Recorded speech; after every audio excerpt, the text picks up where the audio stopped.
The United Kingdom of Great Britain and Ireland is the most powerful and advanced nation in the world, with a colonial empire that reaches to every continent on the planet. Naturally, Britain needs a world-class navy, and it has one, a navy that is the undisputed master of the seas. At home, the British are the wealthiest people anywhere, and enjoy individual rights and political freedoms most continental Europeans envy. So why is there so much poverty? Why is the nation being run by the same 100 or so families who were running it in Elizabethan times? And it was easy to be mistress of the world when you were the only industrialized country in the world. But when you look in the rearview mirror and you see the Germans and the Americans and even the Russians industrializing, how do you keep your lead? And what happens if you can't? Welcome to the history of the 20th century.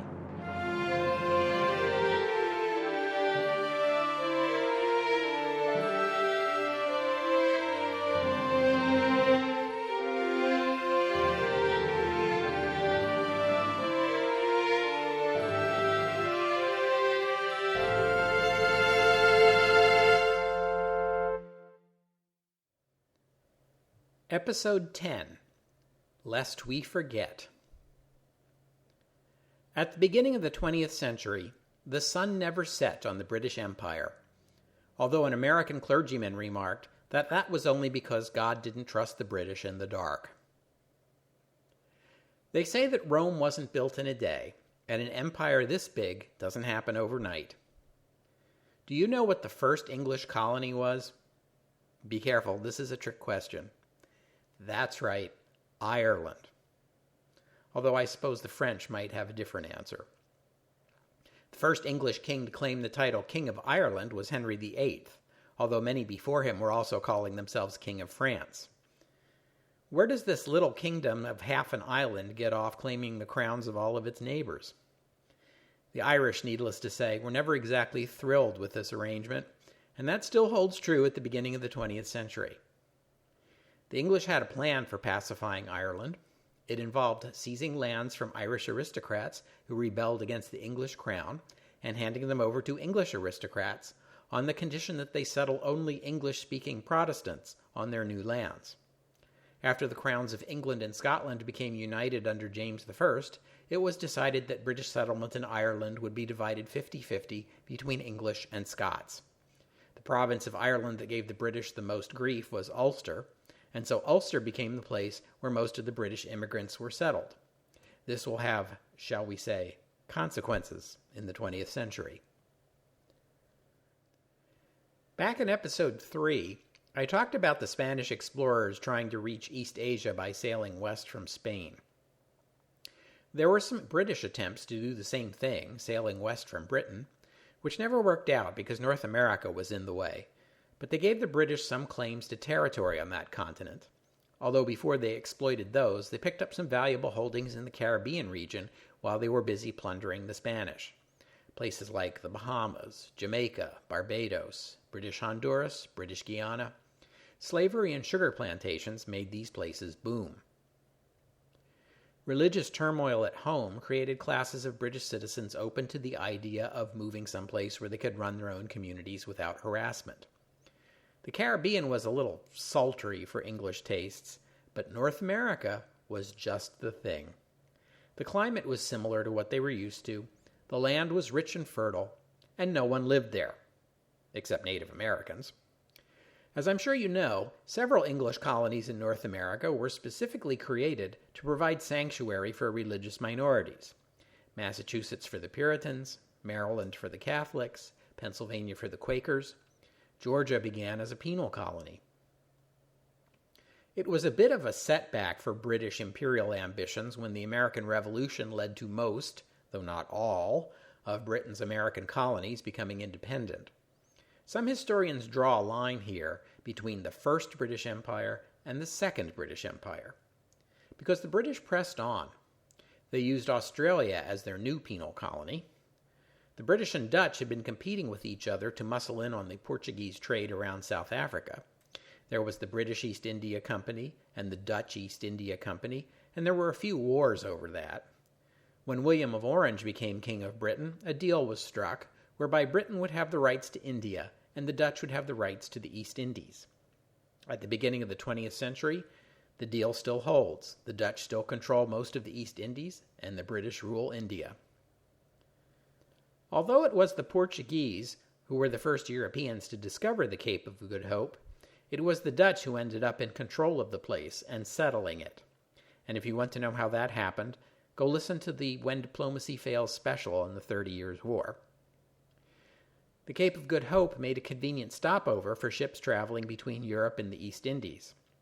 Many of the Dutch in the Cape Colony, like the British in North America, found the land fertile and welcoming, and since no one else was using it, no one who matters anyway, they spread out and began farming. Over the generations, these Dutch settlers came to identify themselves as natives of Africa, and we know them today as Afrikaners, the Dutch word for Africans. Most of the black Africans in the Cape Colony ended up as slaves. Britain seized the Cape Colony during the Napoleonic Wars, when the Netherlands became a French sister republic. They set to work anglicizing their new possession. Many Afrikaners living in the Cape Colony reconciled themselves to British rule, but many others did not, particularly the stiff-necked independent farmers in the rural parts of the colony, who have come to be called Boers. Boer is the Dutch word for farmer. Chafing under British rule, and incensed when the British outlawed slavery but would not pay them what they considered a fair price in compensation for their slaves, the Boers migrated northward to live outside of British rule. They fought bloody wars with the native Zulus, and by the end of the 19th century had established two inland states, the Transvaal, officially the South African Republic, and the Trans-Orange, officially the Orange Free State. And these two nations were internationally recognized, even by the British, although with treaty arrangements that gave the British some say in Boer foreign relations, as well as in their treatment of black Africans, an area in which the British did not trust the Boers one bit. The latter part of the 19th century saw a scramble for territory in Africa. The British got it into their heads that it would be really cool to see an unbroken trail of pink running north and south across the map of Africa from Cairo to Cape Town. The French, meanwhile, got it into their heads at about the same time it would be really cool to see an unbroken trail of blue running east and west across the map of Africa from Senegal to Somalia.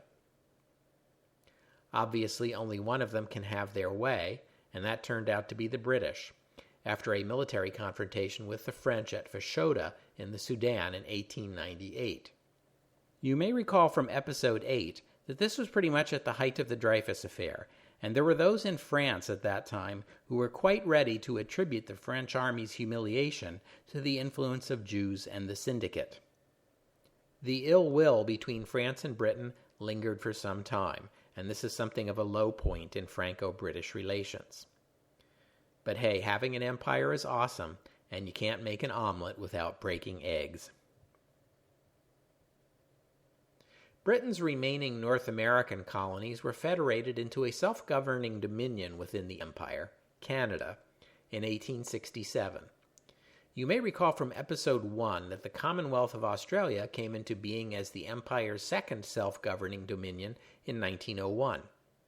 And New Zealand is going to achieve dominion status in 1907.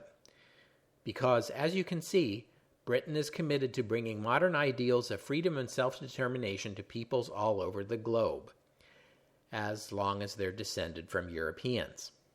Freedom and self-determination are not recommended for use by Egyptians, South Asians, Black Africans, Chinese, or Malays, and double especially not recommended for the Irish. Side effects of colonialism may include famine, war, taxation, conscription, and poverty.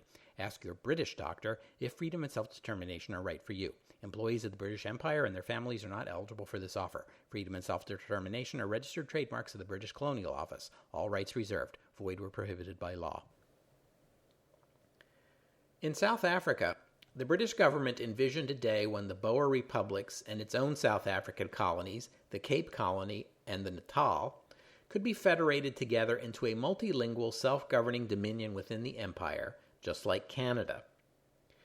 British dominance of South Africa seemed assured in 1877 when the Republic of South Africa became embroiled in a war with the Zulu, and the British took advantage of this situation to annex it. The government of the South African Republic, under its wily president, Paul Kruger, swallowed their pride for the time being, since the British taking control of the Transvaal meant that it was now their job to defend Boers from the Zulus, which the British did in a nasty war with the Zulu that lasted until 1879, and ended with the British destroying the independent Zulu kingdom and incorporating its territory into the empire's South Africa holdings. As the dust was settling from the Anglo-Zulu War, President Kruger stepped forward, cleared his throat, and announced that, now that he'd had a chance to think it over, a unilateral annexation of his country seemed not entirely on the up and up, seeing as how Britain and the Transvaal had a treaty agreement going back to 1852, and one party unilaterally changing the terms of a treaty without the consent of the other party sounds just a teensy little bit illegal. The Boers revolted.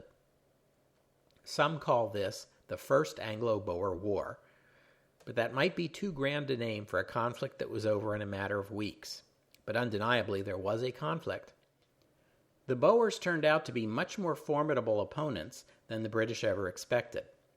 There are reasons for that, but I don't want to get into them right now. We'll wait until the Second Anglo-Boer War because, trust me, all the same reasons that the Boers are more formidable than the British ever expected apply just the same in that conflict. The situation on the ground in the South African Republic was simply that the British soldiers on hand were too few to subdue the Boers.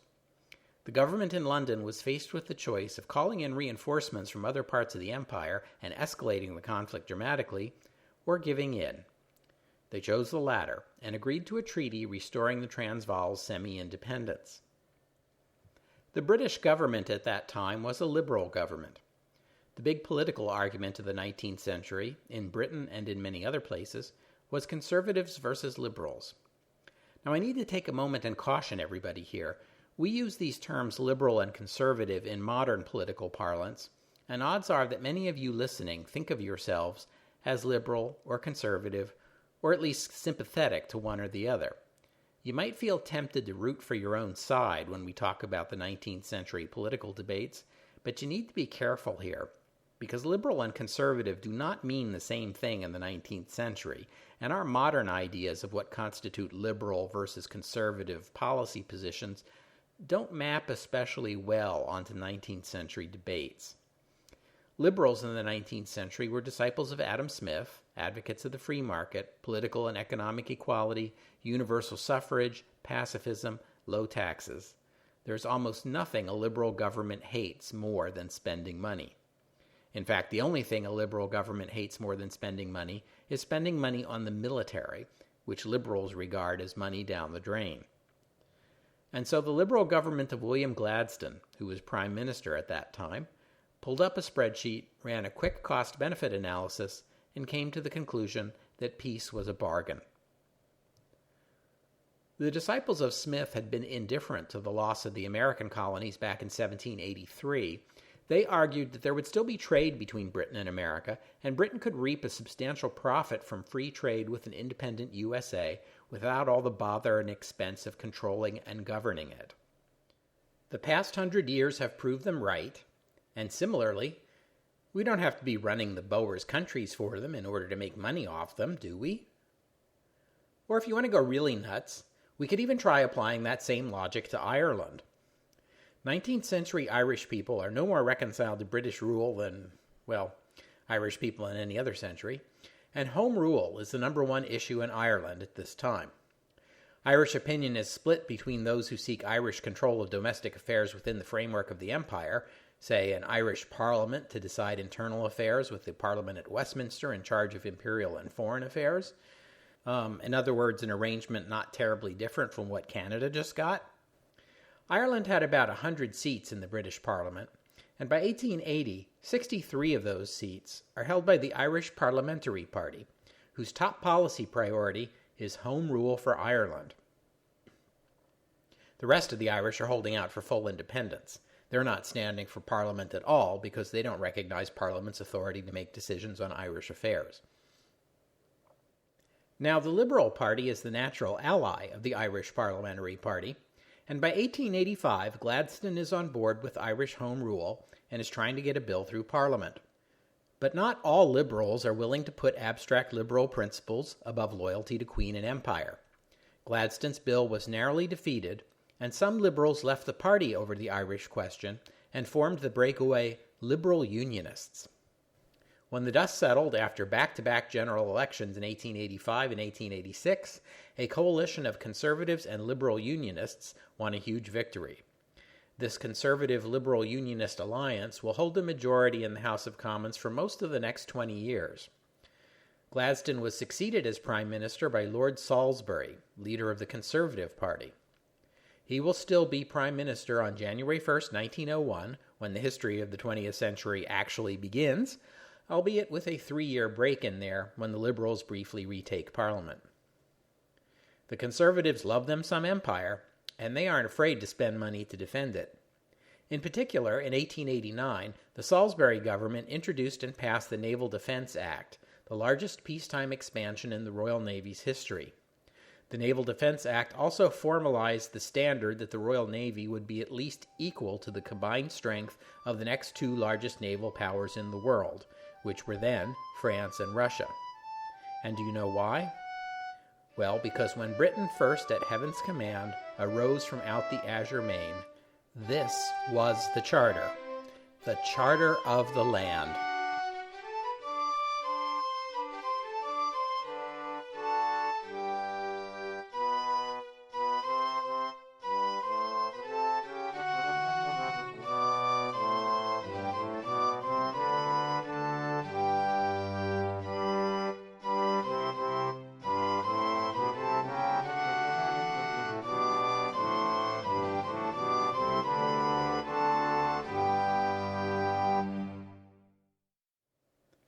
Rule, Britannia. Britannia, rule the waves. Britons never will be slaves. Robert Arthur Talbot Gascoigne Cecil was born in 1830, second son of the Marquess of Salisbury. His father, a descendant of the Cecils who served as ministers under Queen Elizabeth and James I, owned large estates. His mother, Frances Gascoigne, was the daughter and granddaughter of members of the House of Commons and heir to substantial estates in her own right. The marriage meant that the Marquess got more land, Lady Frances got a title, and Lord Robert, as he would have been known at this stage of his life, got a hyphenated name. See, kids? That's how you do it. By all accounts, he had a lonely and unhappy childhood. His academic record is indifferent. He attended Eton, but dropped out, reportedly because of bullying. He attended Oxford, where he was awarded a gentleman's fourth. After college, and perhaps because he had been in poor health, his father sent him abroad for 2 years. He spent time in South Africa, Australia, and New Zealand, where the sunnier climes seemed to do him good. 3 months after his return to England, he was elected to the House of Commons. Now I'm going to stop here for a minute because I want to call your attention to some of the features of Lord Robert's life that typify 19th century Britain. On the face of it, you might think that a 23-year-old man, known to have been lonely and outcast, with an embarrassing academic record, who's been out of the country for the past 2 years and just got back, would make a pretty poor choice as a candidate for Parliament.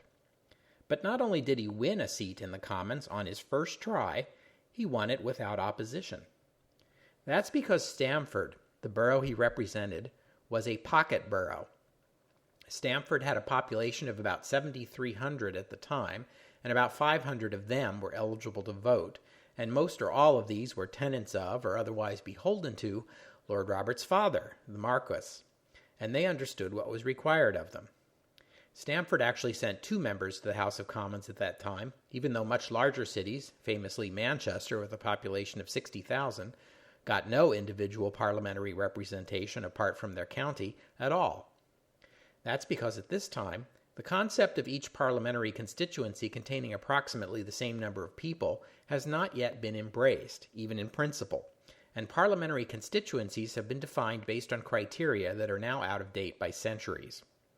And if that isn't bad enough, when Lord Robert was first elected, even secret ballots had not yet been introduced, nor was there any law against offering voters money or other favors in exchange for their votes.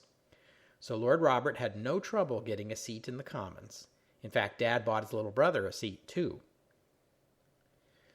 Lord Robert would serve in Parliament his entire adult life, first in the Commons and later in the Lords, and would make a career of public service, and yet he never once stood in a contested election. In fact, most parliamentary elections at this time were uncontested. As I said before, about 100, maybe as many as 200, families basically control the government of the most powerful country on the planet. Most of those who sat in the House of Commons already knew each other from before they got there, from school, from university, from family reunions. For a member of the upper class to buy his son a seat in the House of Commons was normal and accepted and was considered a good way of grooming the young man for government service. And of course, it ensured aristocratic control. Lord Robert's father, the Marquis of Salisbury, is a good example. As a peer, he held a seat in the House of Lords himself, as well as multiple seats in the House of Commons that were his to give to whomever he pleased. This was not at all unusual for the time, though it seems a far cry from what we would call democracy today. But it was how it was done, and it was defended with the argument that this was the system that had made Britain the richest and most powerful country in the world. Lord Robert married Georgina Alderson in 1857, and their marriage was a happy one by all accounts, although Dad didn't approve. Georgina Alderson was neither titled nor wealthy, and so she didn't measure up to the Francis Gascoigne standard of suitable wife. Dad cut off Lord Robert's stipend. Now, members of Parliament did not receive a salary in those days. Let's face it, the last thing most of these guys need is money. So Lord Robert supported himself and his family by writing newspaper and magazine articles on politics, which is how most of the MPs who didn't have stipends supported themselves in those days. But Lord Robert and his father eventually reconciled. Dad really had no choice after his eldest son, the Viscount Cranborne, died in 1865 at the age of 43, single and childless. This left his next younger brother, Lord Robert, the new Viscount Cranborne and the future Marquis of Salisbury. The following year, Cranborne got his first cabinet post, Secretary of State for India, but he resigned from the government the year after that in protest of the Conservatives taking up electoral reform.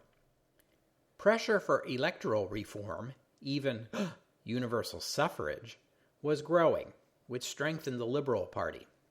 The Conservatives hoped that by putting through some more modest electoral reforms, they could neutralize the Liberal advantage on the issue.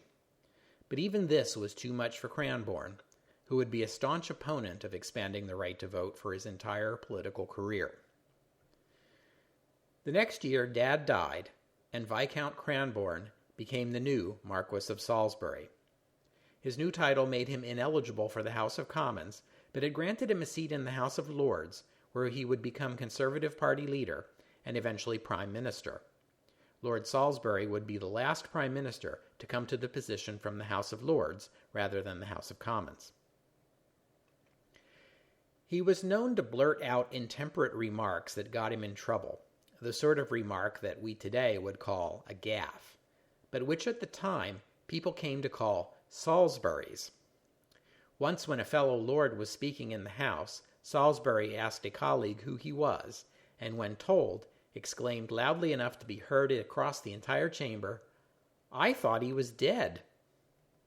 On another occasion, he dismissed Irish Home Rule by suggesting the Irish were no more capable of self-government than were the Hottentots. I'll just make note in passing that the Khoikhoi people of Southwest Africa do not like being called Hottentots, and I will leave it to you to decide whether they or the Irish were the more grievously insulted party, but the fact is that there were no Khoikhoi in Parliament at this time, but there were lots of Irish, and they were not pleased. Salisbury was also the last prime minister not to use number 10 Downing Street as his residence. Late in his premiership, he invited his nephew and ultimate successor, Arthur Balfour, to live in the place. You may recall me mentioning Arthur Balfour as prime minister in episode 8. Salisbury's sister, Lady Blanche Mary Harriet Gascoigne Cecil, has married James Maitland Balfour, a Scottish businessman and Conservative MP, the grandson of the Earl of Lauderdale, who has made a fortune in railroads, and two of their sons, Arthur and Gerald, now held seats in the Commons. Salisbury elevated his elder nephew to his cabinet early on, when Arthur was still in his 30s, and later would appoint Gerald as well. And here I have to go off on a tangent for a minute and mention the British colloquialism, Bob's your uncle, which is used to indicate an easy way to get to a happy conclusion, as in, plug it in, turn it on, and Bob's your uncle. The American equivalent might be, there you go, or piece of cake. Remember how Lord Salisbury's given name is Robert? Some sources point to his nepotistic appointment of his young nephew to the cabinet as the origin of Bob's your uncle, as in, it's not too hard to get into the cabinet if Bob's your uncle. I love this suggestion, and I wish I could tell you that it's true, but there's a problem with it. The first known instance of Bob's your uncle appearing in print doesn't happen until 1937, about 50 years after the event it's supposed to be commenting on. It just doesn't seem plausible to me that there are no 19th century examples of the phrase, if that's its origin. Which is a shame because it makes a great story. But back to business. In 1886, about the same time Lord Salisbury was putting his nephew in the cabinet, gold was discovered at a location known as the Witwatersrand, the Whitewater Ridge, about 40 miles south of Pretoria, the capital of the South African Republic. In no time, a boom town grew up on the site.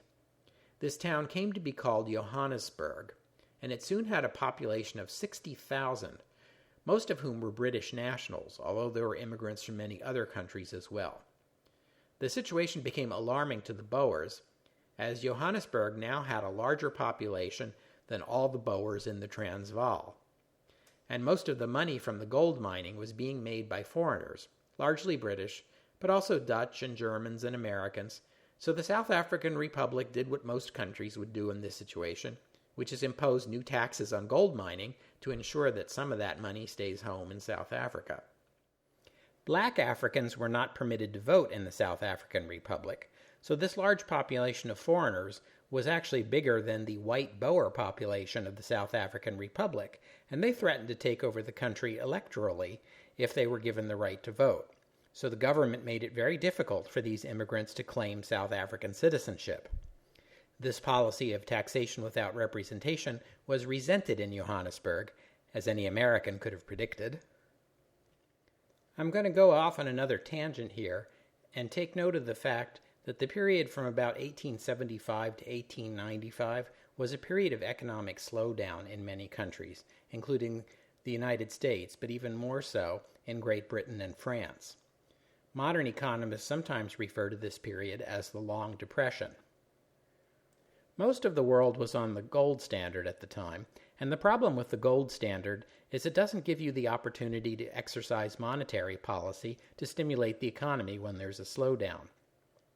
Because of the technological and economic growth of the 19th century, the supply of money, that is to say gold, did not keep up. So there was a period of deflation, which slowed down the economy. You may recall that back in episode 4, I mentioned William Jennings Bryan's acceptance speech at the Democratic National Convention in 1896, the still well-known Cross of Gold speech. Basically, what Bryan was saying in that speech was that he wanted to see an expansionary monetary policy to combat the Long Depression. In 1896, expansionary monetary policy meant going from a gold standard to a gold and silver standard, because the United States was producing large quantities of new silver. That didn't happen, but the discovery of gold at the Witwatersrand in South Africa began to increase the world's supply of gold. The result was that the world went from a deflation to an inflation in the 1890s. This was just the economic stimulus that everyone was looking for so long. While this came about 20 years later than it should have, at least it provided some economic stimulus, and the world economy began to get moving in a higher gear. But the British weren't thinking about that. They were thinking about how nice it would be to incorporate these gold mines into the British Empire. In 1895, a group of British soldiers of fortune, loosely coordinating with colonial authorities in the Cape Colony, entered the Republic of South Africa with the aim of slipping into Johannesburg, arming the foreign miners there, and overthrowing the government. But the Boers were one step ahead of them, and they were captured before they got there. This became an international incident that deeply embarrassed the British. They were forced to pay an indemnity and prosecute the invaders, although back home in Britain the press hailed them as heroes. This is because the British government and the British press have long been portraying these miners in Johannesburg as living lives hardly better than slavery. This was an exaggeration, and more than a little one, but it touched a nerve in Britain because, hey, Britons never will be slaves, right? In one of his famously inept diplomatic moves, Kaiser Wilhelm II of Germany sent a telegram to the president of the South African Republic, Paul Kruger, congratulating him for preserving his country's independence without foreign assistance. This telegram, which has come to be known to history as the Kruger telegram, was popular in Germany, whose people also had gold mining interests in the South African Republic, but it infuriated the British, who regarded this as a strictly British colonial dispute, not to mention what that crack about foreign assistance meant, since it sure sounded like the Kaiser was hinting that foreign military assistance might indeed be available if needed in the future, and British relations with Germany got considerably colder. You need to bear in mind that Germany owns Southwest Africa as a colony at this point in history, and that's not very far away from the Boer republics. Germans, and the Dutch for that matter, felt an affinity for the Boers, who were culturally similar, and were generally rooting for them against the British. Actually, when you read the Kruger telegram today, it doesn't sound all that provocative. But it's worth bearing in mind that German foreign policy during this period was also aiming for trying to arrange some kind of alliance with Britain. So poking the British on this sore spot right now isn't the smartest move. And so for that reason, for his clumsy attempt to curry favor with Paul Kruger while simultaneously alienating the most powerful country in the world at a time when he's supposed to be trying to arrange an alliance with it, I would like to award this week's Kaiser Wilhelm II Award for making an ass out of yourself to Kaiser Wilhelm II.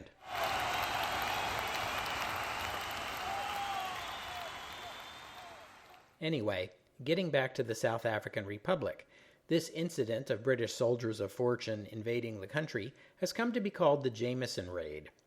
It convinced many Boers that a war with Britain was coming. The two republics concluded a military alliance, which, strangely enough, they had not done yet, and the indemnity money was spent modernizing their armed forces.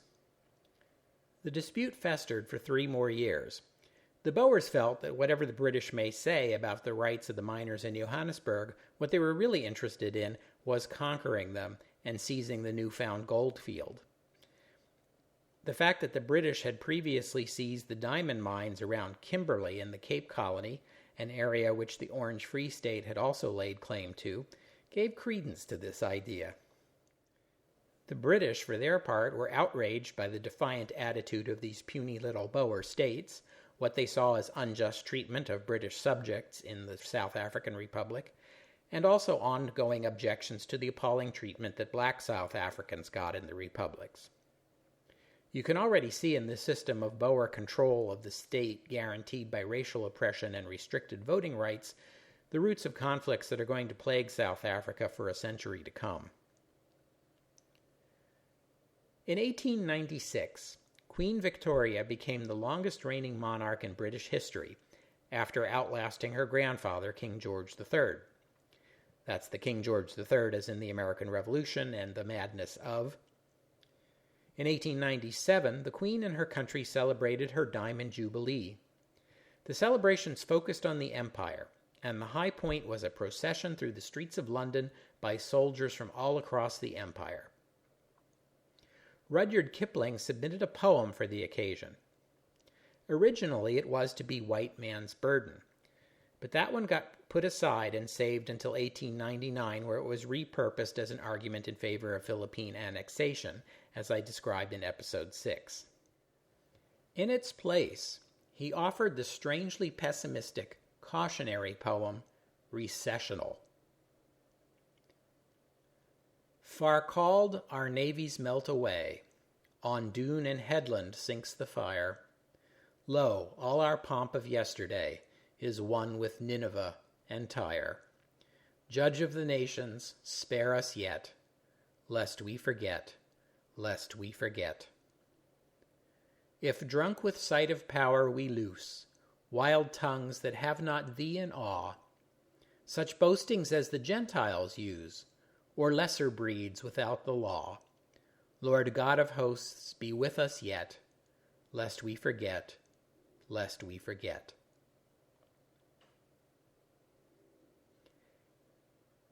In Britain, in the Cape Colony, and among the gold bugs, the British financiers who controlled most of the gold mining, the sentiment grew that the Boer republics had to be annexed. In September 1899, after the latest round of talks broke down, Joseph Chamberlain, the British colonial secretary, sent the republics an ultimatum. Full equality for British residents in the South African Republic, or else. To back up the threat, colonial troops were mobilized and stationed at the borders in fine imperial tradition. The British even began mobilizing their standing army corps in Great Britain itself and embarking it on ships for South Africa. The Boers responded with a counter-ultimatum. Withdraw your troops within 48 hours, turn the ships around, or it will be war. We'll have to stop there for today. If you like the history of the 20th century, why not visit us at the iTunes store and leave a rating and review? That will help other people find the podcast, people who hopefully will enjoy it as much as you do. And I hope you'll join me next week for the history of the 20th century as we take a look at the outbreak of the Second Anglo-Boer War and what it means for Britain, for South Africa, and for the world. That's next week on the history of the 20th century. Oh, and one more thing. In some Commonwealth countries, Recessional is sung today as a hymn, using the same tune as the Navy hymn, Eternal Father Strong to Save. Lest we forget, lest we forget.